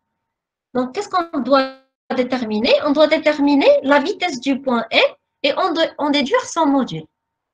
Donc, comme vous savez, dans la base cylindrique, le vecteur position au N, il est égal à combien? Il est égal à R suivant euro, parce que ici, nous avons l'euro, il est égal à R. Donc, ρ suivant euro ou bien R suivant euro plus Z suivant EZ. D'accord? Et qu'est-ce qu'on va faire? Pour le calcul de la vitesse, on va dériver le vecteur position au N par rapport au temps. Donc, ici, pourquoi on n'a pas dérivé le R? On n'a pas dérivé le R parce que le R, il est constant. Donc, comme vous voyez, donc le mouvement hélicoïdal, il a un rayon qui est constant, qui ne varie pas. Donc, la dérivée de R par rapport au temps, elle est égale à 0. Donc, qu'est-ce qu'il nous reste? Il nous reste la dérivée de ρ par rapport au temps. D'accord? Plus A fois la dérivée de phi suivant EZ. Donc, et également, le vecteur EZ, il est fixe. Donc, sa dérivée par rapport au temps, elle est nulle. Donc, le vecteur vitesse, elle est égale à R fois la dérivée de euro par rapport au temps, moins A phi point suivant EZ. Donc, la dérivée de euro par rapport au temps, elle est égale à phi point suivant E phi. Donc, ça, on l'a déjà exprimé pour le calcul de la vitesse dans le coordonnées cylindrique. Donc, on l'a déjà vu au cours. Donc, la dérivée de euro par rapport au temps est égale à phi point suivant E phi. Et on nous a donné que phi est égal à oméga fois t. Donc, la dérivée de phi par rapport au temps, elle est égale à oméga. Donc, voilà, elle est égale à oméga suivant E phi. Donc, si on remplace dans l'expression de V, donc on aura R oméga suivant E phi, moins 1 oméga suivant EZ. Et si on calcule la norme du vecteur vitesse, est égale à oméga fois la racine de R au carré plus A au carré. D'accord? Donc, on passe à la troisième question. Donc, la troisième question, elle porte sur le calcul de l'accélération. Alors, pour l'accélération, c'est simple. On va calculer la dérivée du vecteur vitesse par rapport au temps. Donc, on a le vecteur vitesse égal à R oméga suivant E phi moins A oméga suivant EZ. Donc, sa dérivée par rapport au temps est égale à combien? Est égale R oméga, la dérivée de E phi par rapport au temps. Parce que la dérivée de A oméga suivant EZ est égale à 0. Parce que c'est constant. Elle ne dépend pas du temps. Donc, l'accélération, elle est directement égale R oméga, la dérivée de E phi par rapport au temps. Et la dérivée de E phi par rapport au temps est égale moins phi point suivant euro. Donc, phi point, c'est oméga t. Donc, sa dérivée par rapport au temps, elle est égale moins oméga suivant euro. Et ainsi, l'accélération, ou bien le vecteur accélération, il est égal à moins R fois oméga au carré suivant euro. Si on calcule la norme du vecteur accélération A, il est égal à R oméga carré, qui est une constante. Donc, le mouvement, donc l'accélération, elle est constante. Madame, vous pouvez traduire la question? Oui, Je n'ai pas bien saisi. Vous pouvez traduire la question de il y a l'accélération? l'accélération, d'accord. Donc, qu'est-ce qu'on a? On a l'accélération, c'est la dérivée de la vitesse par rapport au temps. D'accord? On a déjà calculé le vecteur vitesse. Donc, le voilà. Voilà le vecteur vitesse. Il est égal à R oméga suivant E phi moins A oméga suivant EZ. D'accord? Donc, R ou oméga sont des constantes. Donc, ils vont pas, la dérivée de R oméga par rapport au temps, c'est 0. Donc, qu'est-ce qu'on aura? R oméga fois la dérivée de E phi par rapport au temps. D'accord? Parce que E phi, elle dépend du temps. Par contre, ici, A oméga sont des constantes. D'accord? Mais le EZ, il est également constant. Donc, la dérivée de toute cette composante, elle est, par rapport au temps, est égale à 0. Donc, qu'est-ce qu'il nous reste? Il nous reste A est égal R oméga, la dérivée de E phi par rapport au temps. Et la dérivée de E phi par rapport au temps égale moins phi point suivant euro. D'accord? Et phi point, donc phi est égal oméga t, donc la dérivée de phi, c'est oméga. Donc, finalement, on aura l'expression suivante. Donc, la dérivée de E phi par rapport au temps est égale moins oméga suivant euro. Et on va remplacer cette expression dans A. Et on aura A est égal moins R oméga carré suivant euro. D'accord, c'est clair? D'accord, madame, merci. Donc, vous n'avez pas de questions par rapport à cet exercice-là. Pour passer à l'exercice numéro 4. Il n'y a pas de questions?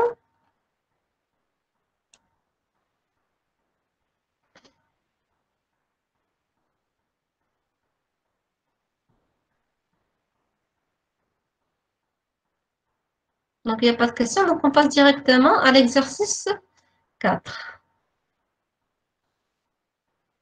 Donc, voilà, exercice 4.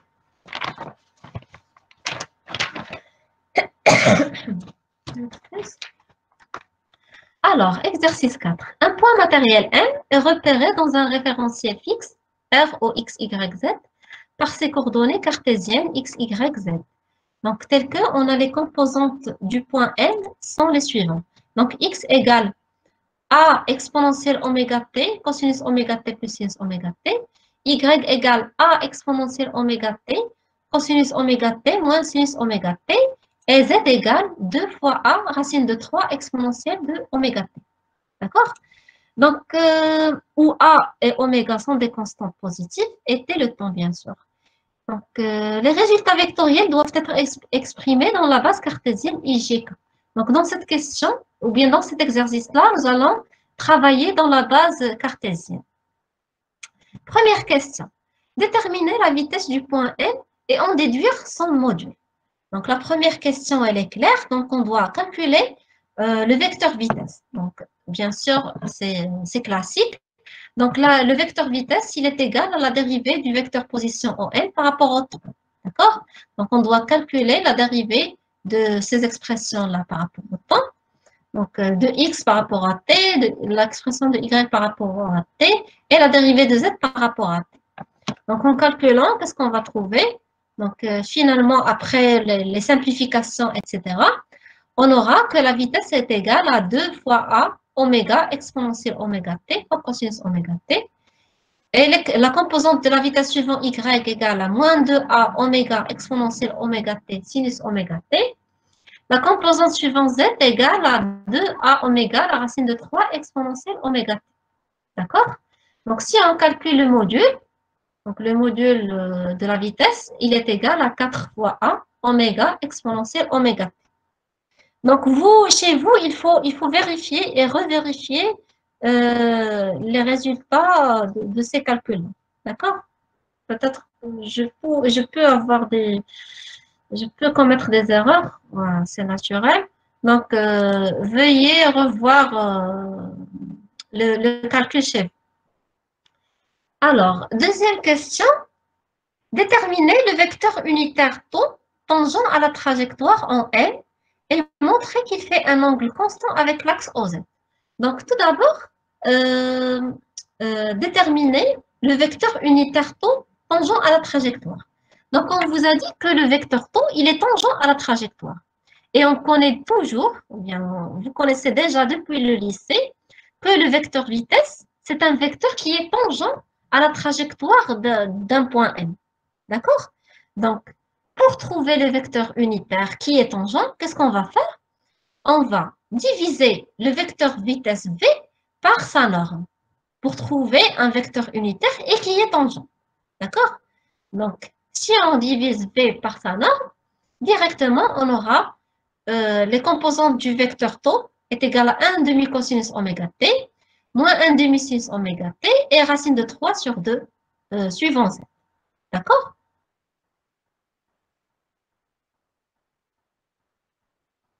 Alors, donc, la deuxième partie de la question, on vous dit que montrer qu'il fait un angle constant avec l'axe OZ.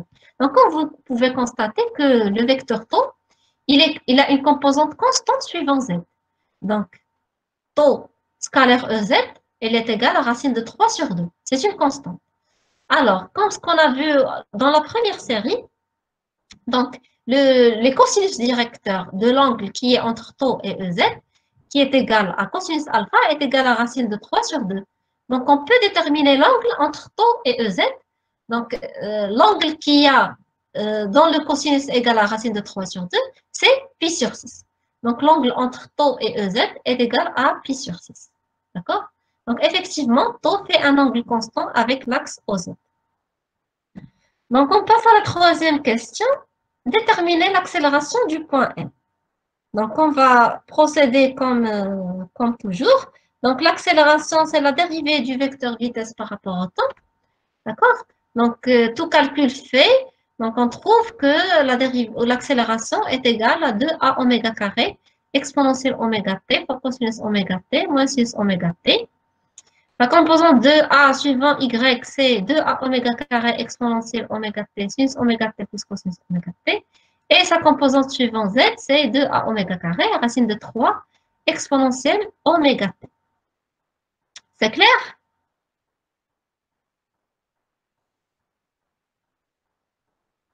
Donc, il n'y a pas de questions jusqu'à maintenant. Donc, on passe directement à la 5e question.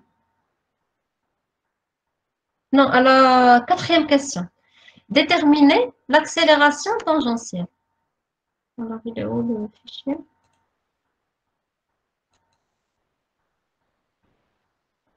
Donc, voilà.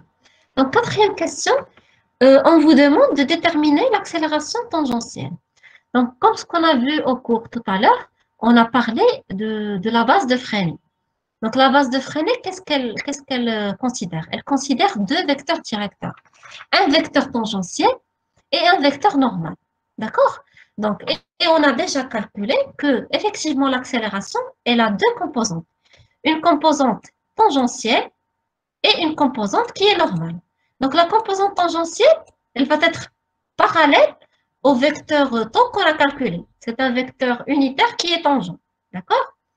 Et l'accélération normale, elle va être perpendiculaire au vecteur temps. D'accord? Donc, nous avons déjà calculé le vecteur temps qui est égal à 1 demi cosinus oméga t moins 1 demi sinus oméga t suivant j et racine de 3 sur 2 suivant k. D'accord? Et nous avons le vecteur accélération qui est exprimé comme suit. Donc, on a calculé.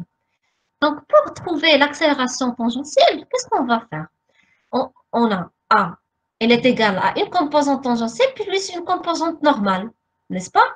Donc, ici, nous avons pour le vecteur tangent, il est égal à 1 demi cosinus oméga t. Donc, vous pouvez voir que la partie qui contient le cosinus, c'est la partie tangentielle. Et l'autre partie qui contient le sinus, c'est la partie normale. Donc, pour trouver l'accélération tangentielle, on va considérer cette partie-là qui contient le cosinus. Ainsi, l'accélération tangentielle égale à 2a oméga au carré exponentielle oméga t fois cosinus oméga t. La même chose pour la composante suivante y. Donc ici, pour la composante suivante y, donc ici, le taux est égal à moins 1 demi sinus oméga t. Donc logiquement, quelle est la partie tangentielle dans la composante y? C'est celle-là. Donc, elle est égale à moins 2a oméga carré exponentielle oméga t sinus oméga t. Alors, et de même pour la composante suivante z, donc on a ces racines de 3 sur 2. Donc ici, vous pouvez voir qu'il y a effectivement ce racine de 3. Donc cette composante, elle est la composante tangentielle de l'accélération. Et finalement, on trouve que l'accélération tangentielle, elle a l'expression suivante. J'espère que vous avez compris cette partie-là. صدق Oui? صدق ما فهمتش كيفاش حسبنا هذا ديك أبي L'accélération tangentielle. آه. Oui. ما فهمتيش كيفاش، ما فهمتيش علاش درنا بحال هكذاك ياك؟ لا ما فهمتش. هانتينا شنو قلنا؟ قلنا l'accélération elle a deux composantes. Une composante tangentielle ياك et une composante normale. D'accord? Tu es d'accord avec moi? D'accord? Donc l'accélération, donc l'expression qu'on a trouvée elle contient deux composantes. Une partie tangentielle et une partie normale. Pour trouver la partie tangentielle, on doit la comparer avec le vecteur tangent qu'on a trouvé, qu'on a calculé tout à l'heure. Donc, le vecteur tangent que nous avons calculé. Si on fait la comparaison de A avec temps, on trouve que la partie suivant la coordonnée x, coordonnée x dialogue, il y a un demi cosinus oméga t. Si on fait la comparaison avec l'accélération, vecteur accélération, il y a la partie qui fait le cosinus. Il y a de la partie n.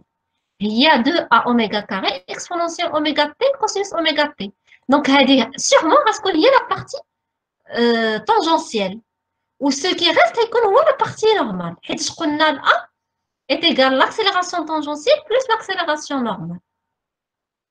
Tu as compris? لا ما بقى ما فهمتش كيفاش. لا باقا ما فهمتيش متبعه بعدا معايا متبعه معايا اش كنقول هانتينا شو انا نعاود نشرح لك دابا شنو قلنا دابا لاكسيليراسيون اللي شفناها ديجا في الكور tout à l'heure donc l'accélération égale at plus an ياك tu es d'accord at une accélération tangentielle plus une accélération normale ياك donc هنايا هاد l'expression ديال l'accélération qu'on a trouvé راها فيها une partie tangentielle ou une partie normale. D'accord? Donc, pour trouver la partie les tangentielle, on doit la comparer avec le vecteur tangent. اللي حسبناه déjà قبل. حسبنا طو. طو هو هذا. ها هو طو. شنو لقيناه؟ هو un vecteur unitaire qui est tangent. Il est égal à 1 demi-cosinus oméga t suivant x moins 1 demi-sinus oméga t suivant y et racine de 3 sur 2 suivant z. D'accord? Donc, si on compare avec le vecteur taux le vecteur accélération, غادي نشوفوا شنو هما les composantes اللي كيتشابهوا له هذوك هما اللي غيكونوا tangentiels. هنايا par exemple pour la composante x هنا عندنا الكوسينوس اوميغا تي وفي الأ l'accélération عندنا هاد لا بارتي اللي فيها كوسينوس اوميغا تي. Oui. Moi aussi, j'ai un peu compris. Vous pouvez expliquer en français? Ah d'accord, excusez-moi. Donc je vais reprendre en français, d'accord? Alors, donc qu'est-ce qu'on a dit tout à l'heure? On a dit que le vecteur accélération, il peut être subdivisé en deux autres vecteurs. Un vecteur tangentiel et un vecteur normal. Donc, le vecteur A, il est égal à la somme de deux vecteurs. Un vecteur tangentiel AT plus un vecteur normal AN. D'accord? Donc, tout à l'heure, qu'est-ce qu'on a calculé? On a calculé un vecteur tangentiel, tau. Un vecteur qui est unitaire et qui est tangentiel à la trajectoire du point M. D'accord? Donc, pour trouver, donc ici le vecteur A, donc l'expression qu'on a calculée pour A, elle contient une partie tangentielle et une partie normale. Donc, pour trouver c'est quoi la partie tangentielle, on doit la comparer avec le vecteur tau. C'est un vecteur tangent. D'accord? Donc, pour le vecteur tau, si on prend la composante suivante x est égale à 1 demi cosinus oméga t. D'accord? Si on le compare avec le vecteur accélération, donc ici, quelle est la partie qui contient le cosinus? Donc, bien sûr, pour trouver la comparaison. Donc, c'est cette partie-là, c'est la première partie. C'est 2a oméga carré exponentielle oméga t cosinus oméga t. D'accord? Donc, on va directement dire que cette partie-là, elle est effectivement, c'est la partie tangentielle. D'accord? Et ce qui va rester, c'est la partie normale. Et la même chose pour la composante suivante y. Donc ici, on a trouvé, c'est 1 demi pour le taux, le vecteur taux, c'est 1 demi sinus oméga t. Donc on revient vers le vecteur accélération et on doit trouver quelle est la partie qui comporte ce sinus oméga t. Donc c'est cette partie-là. Donc cette partie, c'est la partie tangentielle. Et la même chose pour la composante suivante z. On va la comparer avec la composante suivante z de A. Donc ici, on va trouver ce racine de 3 et il y a effectivement une composante. Donc cette composante-là, c'est la composante tangentielle. Donc finalement, le vecteur accélération tangentielle égale à cette expression-là. J'espère que vous avez compris.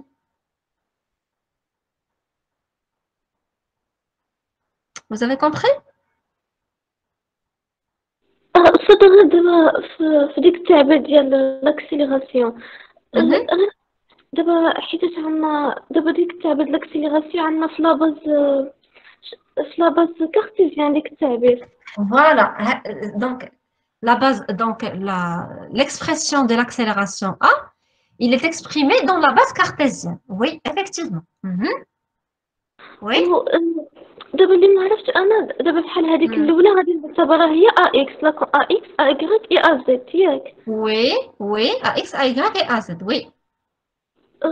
ملي قلنا كاينه لاكسيليراسيون تونجونسيل ولاكسيليراسيون نورمال يعني اكس يعني اكس هي l'accélération tangentielle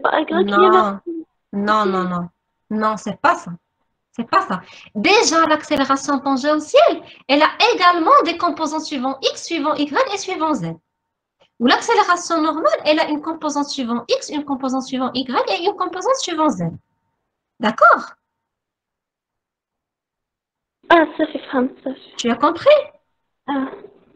شكرا. Et le monsieur qui n'était pas tout à l'heure, qui a dit qu'il Oui, n'a j'ai pas déjà compris. compris. Tu as compris? Oui. Très bien. Donc, on passe à la question qui suit. Alors, on passe à la 5e question. Donc, 5e question, déterminer l'accélération normale du point N et son module. Donc, tout à l'heure, on a calculé l'accélération Attends, juste une tangentielle. question. Oui, La 5e question. la 5e question, oui. Pourquoi on n'a pas intégré 2A W au carré, racine de 3E WT, suivant K? La deuxième expression d'IL. Tu parles de quelle question? La question 4, عملنا 2A. Question 4. Ah. suivant K ديال AT. Oui, عملنا ديك الاكسبرسيون واخرى علاش Oui. عملنا زيرو؟ علاش ما تكونش هذيك هي في ان واخرى تكون فيها زيرو باش عرفناها؟ حيتاش في la composante taux, elle a une composante suivant z. La composante tangentielle. Elle a une composante suivant z, n'est-ce pas? وي Donc, l'accélération, elle doit avoir une composante suivant z. واخرى اللي غيبقى يعني زيرو.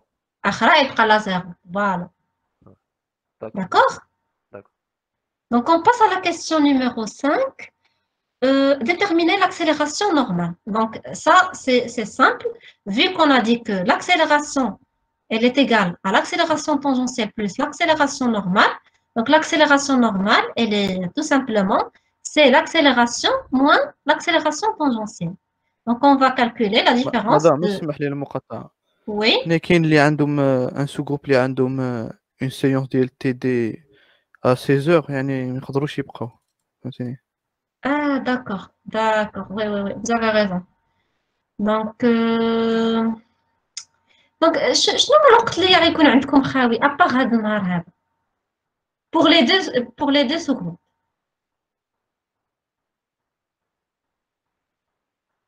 Oui, سامدي عندكم غير سامدي، ما عندكمش ايام اخرى في الابريميدي، دي زابريميدي.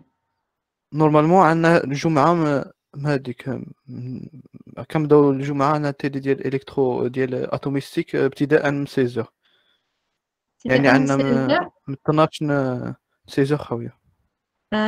الجمعة.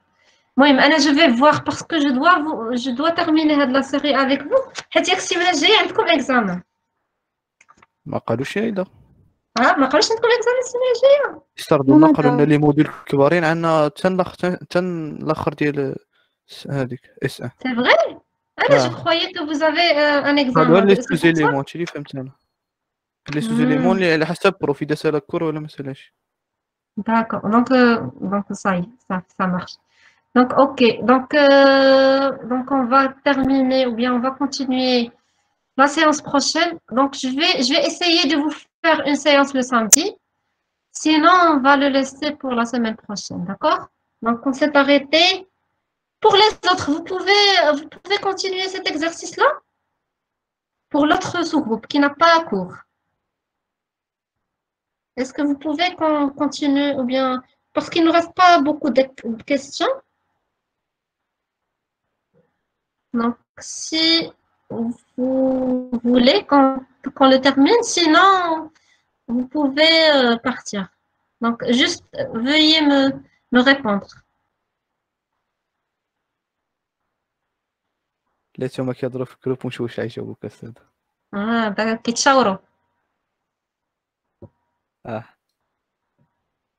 اوكي ما بقاش بزاف. Pour ce groupe 1, donc déjà دابا بقى لكم هذوك لي كيسيون راه غادي نصيفط لكم لي كوريكسيون.